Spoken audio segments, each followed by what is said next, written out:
Have you ever came across a scenery that you just love, you want to paint it, but don't know where to start? That definitely happened to me lately, so I'm going to share with you how I turned this photo into this painting that I really like today. Hi, this is Eric from Cafe Watercolor.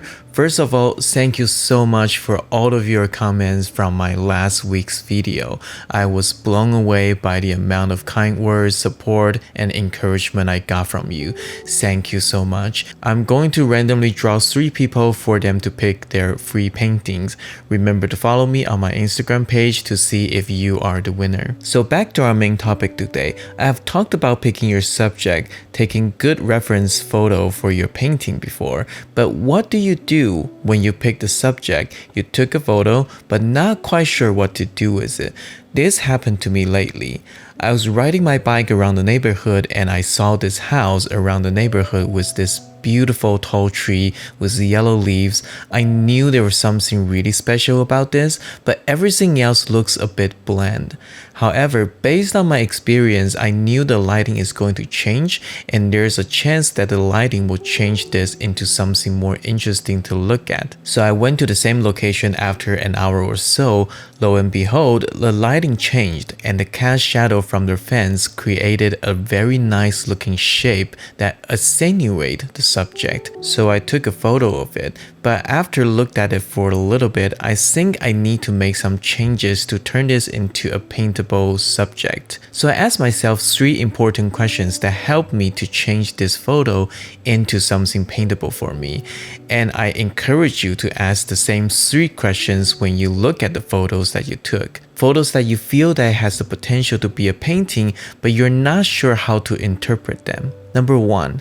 What attracts you? There must be something in the photo that really attracts you. What is it? I mentioned it before, it's all about a shape. So identify the special shape that really attracts you. Maybe it's a building, a specific object, or the overall shape of the light. Whatever it is, you want to identify that. That is the most important thing you need to know. So in my case, it's definitely this tall tree. The shape and the color really caught my eyes. Number 2, how to bring it to focus. After you identify what attracts you, you want to bring that into the focus. The reason for that is that you want the viewers to see what you see. If it gets buried with other shapes, your viewers might not be able to focus on what you want them to focus on. So in my case, I play around with the composition a little bit. I crop the image and I change its orientation to vertical so I'm able to show the height of the tree better. I crop out the things on the side so it's less distracting. I also use the rule of third grid to help me to compose the image. The tree aligns with the line on the right, which I'm going to show you a little bit later the process of that. This created a balanced composition that had the sense of movement. And of course, by waiting for the light to change, the cast shadow on the ground brings out the light of the tree. So think about how do you bring the thing you like the most into the focus. It is the main actor in your stage, bring it to light. Number 3, what to add or subtract. This is closely related to our last point, but after you crop the image and did what you could to bring the subject into focus, you now need to think about completing the experience by adding and subtracting things in the photo. The worst thing you can do is to paint everything you see in the scenery, because chances are the real world is not put together for our painting convenience. So there ought to be something that don't need to be in your painting and vice versa. In my case, I took out those cars in the background on the driveway.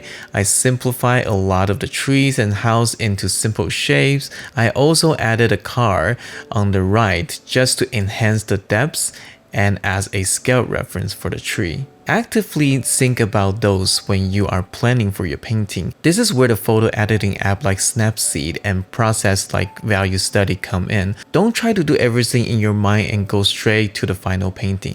Get it out on the paper and the surface so you can see the actual image before you proceed. Now I'm going to share with you the process of me using the app to edit the photo and my value study and painting demo to give you a complete process of how this painting came about. Before we start though, if you like this content and find my video helpful, consider like and subscribe, ring the bell icon so you won't miss my next video. Okay, let's get started. Okay, here we are. We are inside the Snapseed app. This is a very good photo editing app and it is completely free. You can download it from iOS Store or Google Android Play Store. So it works for both iPhone, iPad, or an Android phone. I'm using the Android version, but it's going to work just the same if you're using an iPad or an iPhone. This is the photo that I have. And as you can see, we want to focus on the main tree here, but there's a lot of stuff around. So let's try to recompose this image a little bit. So the first thing I'm going to do is to crop it. So I'm going to tap on the tools and I will select and tap on the crop tool. So right off the bat, you see that I have 4:3 selected. You can change the ratio, but because I am painting on 12:16 paper, so 4:3 is good. And you can also see that it already displays root of third grid by default. So this is very helpful because as you crop, you're going to have that root of third grid scale with you. So it's very convenient for you to compose an image with it. So our goal here is to have that tree become the focus of the painting. So by lining up on the right line of the root of third grid, I am putting that in a very good position. However, we have a lot of stuff on the left that we want to crop it out as well. So if we do that, and we try to realign the tree to the right line, so it's going to be something like this. Now the problem is we're losing everything else down here, but if we move the crop down, now we have the house and the foreground, but then we're cropping out the top of the tree. So what I did is I use the rotation tool inside the crop tool, and then I changed the orientation of my picture. So instead of the horizontal landscape orientation, we change it into a vertical orientation. So now I can recompose it like this. This is the composition I end up with. So here I tap the check mark and confirm. We crop out a lot of things that we don't need, and we have the tree and the house in a very balanced composition, and also the lighting is looking great. Okay, so we can tap the history icon and we can look at view edit. So this is the original image and this is the image that we edit and recompose into. This is a lot more focused. So this is definitely a much better image that I want people to focus on the tall tree. So it's very easy to see the tall tree now and see and feel the scale of it, versus this where we got everything else around it. The tall tree doesn't seem as big anymore. So do a little cropping, maybe change the orientation if you want, and I believe this is a much better image to paint from than the image that we start off with. And after you're done recomposing your image, you can do export and you can do save or export as. If you tap save in iPhone, it's going to override the existing image, so be aware of that. And now we can start painting. Okay, so we will start our painting with a value study. Again, the purpose of value study is to simplify what we see into big shapes and simple values. It's almost like setting up a plan for yourself to take a lot of the guesswork out when you are doing your color painting. So I'll usually do a value study on a cheaper watercolor paper, usually a little bit smaller in size, just to get the overall feel of the scenery. So we'll do a drawing first. So like I mentioned earlier, I added a car on the right and the car coming towards us actually. So this will enhance the overall depth and the directionality of the painting, as well as a scale reference, because car is something that we see every day and we can relate it very well. So when we put a car in there, we can see the relationship between the car and everything around it to give a better sense of scale. So we start our first wash in our value study, which is the middle value. This is the part where you figure out your major shape. You can get the overall big shape of the painting down. And the key here is connection. So as you can see, I'm trying to connect all of the shape together into a major shape. So our main tree, I connect to the background trees, that connects to the car, and I connect it back to the house, the dark side and the cast shadow on the house, and here the cast shadow on the roof, and the other tree on the left. And connect to the cast shadow from the fence to the house, and connect to the cast shadow on the grass and on the road. So this is one of the reasons why I waited for the sun to change its angle, because it creates this nice shadow that can connect the overall general shape. And here's the first wash of our value study. As you can see, we only have two values right now, which is the light value and the middle value. And we created this major shape that contains all the elements in this painting. So let's take that information into our color painting. So I'm going to skip the drawing part because I already showed that before. It's a relatively simple drawing anyways. So I'm going to pre-mix my color. So the sky, the house, and the yellow leaves on the trees, those are going to be our light value, which means they are actually the white paper of the value study. I always like to say that the first wash of the watercolor is light and atmosphere.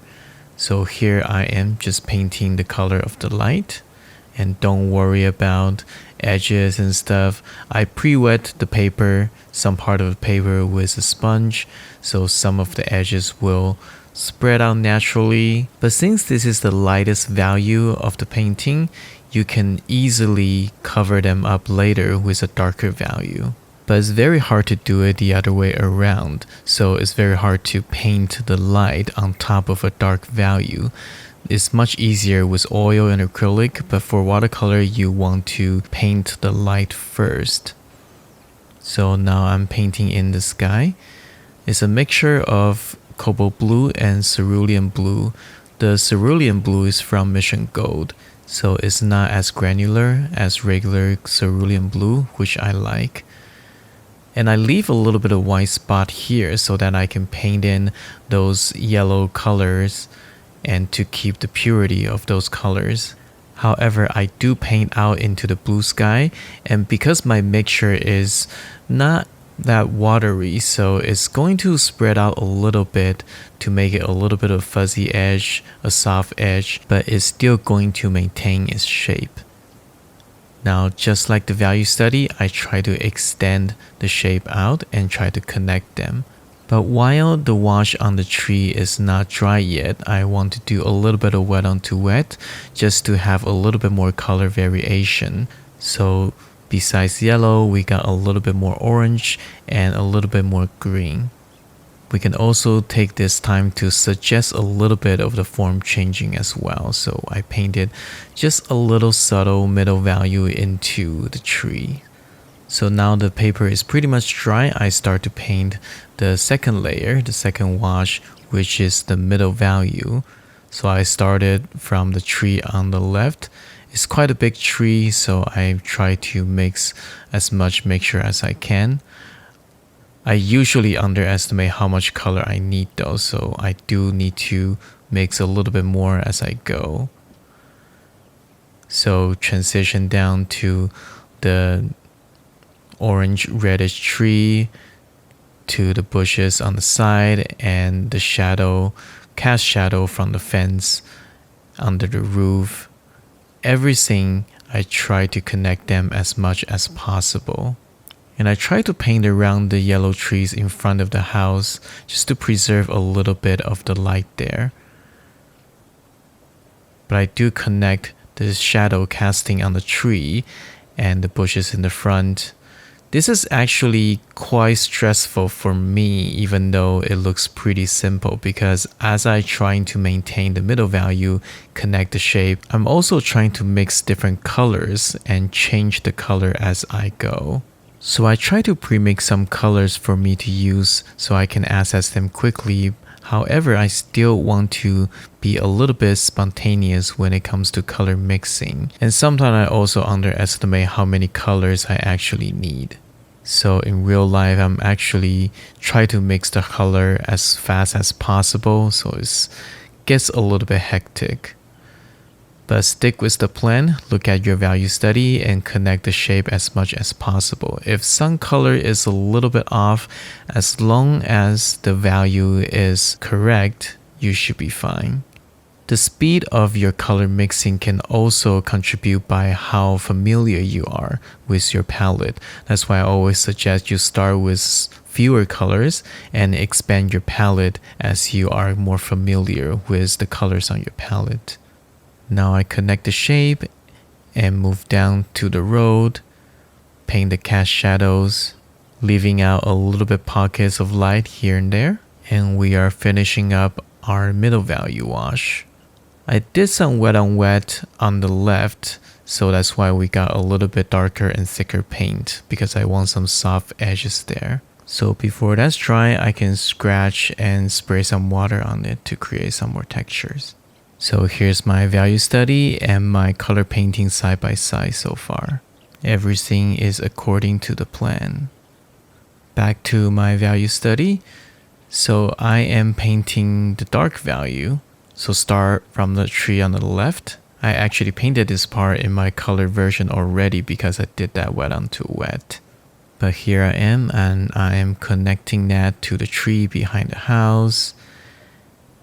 And I connect that to some more cast shadows on the roof, darker shadows on the bushes, and a dark bush in front of the house. The bush is quite dark compared to the grass and the tree around it. So now I'm painting some dark value on our main tree. This will create the form and the volumes of the leaves. I'm also starting to paint the tree branches. They are quite dark, so I'm starting to paint those in. I don't dwell into the detail in the value study too much because they are just value studies and they are the plan that I set for myself, so you don't really have to go into that very detailed and very careful. Some darker trees on the back, adding some more details on the car. A lot of time I actually quite like my value study, just the looseness of it, because I don't have a lot of pressure, so I just go for it. And that usually turns out pretty good. Sometimes I actually even prefer my value study over my colored painting, just because the simplicity of it. So here is the finished value study. I actually like it quite a bit, so let's see if I can transfer that into my color version. So back to my color painting. Now since I already painted the dark on the left tree, I'm just going to continue and extend that shape to the tree on the background. The brush stroke is quite important for this one, so I'm using quite a bit the side of my brush to bring out that dry brush textures to suggest a bunch of leaves. Now I added some bigger brush strokes so it doesn't look too busy. Give it some dark on the orange red tree. Get some form into it. And I also extend that dark shape down to the shadow of the roof and the dark bushes on the left. Adding some more shadows and dark on the bushes in front of the house. And just starting to add some more dark on the side, the roof and the background house, and add some more dark to the roof in our main house here. And at this stage, I realized that I'm starting to draw too much into the details in the photo, so I really have to kind of step back a little bit, readjust my eyes and look at the value study to kind of refocus on what really matters here. So now I'm painting the dark on the main tree here. I try to use a little bit more dry brush marks here just to suggest the volume and the amount of the leaves there. Because I'm not going to paint each individual leaves there. That's just not what this is about. So a little bit of texture, that does a lot. And now I'm also switched to a smaller brush and paint those delicate tree branches. Keep in mind some of the leaves are in front, so I skip around a little bit just to show there's a little bit of a layering going on. And I extend that down, add some shadows on the tree trunks. So painting the dark value also give me a chance to fix some of the shape and start to define the shape of the light a little bit more and add some more contrast to complete the value range. So underneath the car, the tire, the wheel, the front grille, and on the right side is the shadow side, so we make it a little bit darker. A little bit of hints of shadow on the curb side. Now I feel the cast shadow is a little bit too light, so I add another layer on top. However, I don't want to just glaze over the whole scene, so I just give it another layer of shadow so there's a little bit more variety. Some more finished touches. And here's the finished painting. I also make the buildings on the back a little bit darker to make the car pops out a little bit more. Here's it side by side with the value study. I think I definitely kept my original vision and plan. The painting looks nice and simple, and I hope you like them as well. I share a lot more tips about composition and more in my watercolor essential course because there is a lot of work before you start painting. From picking a subject, editing and modify it to value study, none of the steps should be skipped if you have the time. If you just go straight into the painting, it'll be like throwing a ball blindfolded and expect to make a shot into the hoop. It just doesn't happen that way unless you are very experienced, which certainly is not me. That's why I still do those prep works. Alright, that's it for this week's video. Remember to like and subscribe if you enjoyed that. I am Eric from Cafe Watercolor. See you next time.